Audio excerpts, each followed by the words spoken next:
Hello అండి, ఈరోజైతే shawarma ఎలా చేయాలో చూసేద్దాం.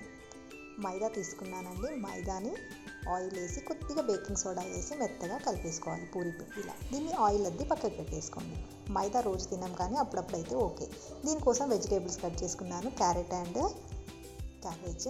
తర్వాత చికెన్ని పెద్ద పీసెస్కి చిన్న పీసెస్గా కట్ చేసుకొని అందులో గరం మసాలా, పెరుగు, అల్లం వెల్లుల్లి పేస్ట్ వేసి ఒక 10 నిమిషాలు పక్కకు పెట్టేసుకున్నాను. ఇప్పుడు ఆ పిండిని ప్రెస్ చేసి కొద్దిగా పూరీలా చేసుకొని చపాతీలా కాల్ చేసుకోవాలి.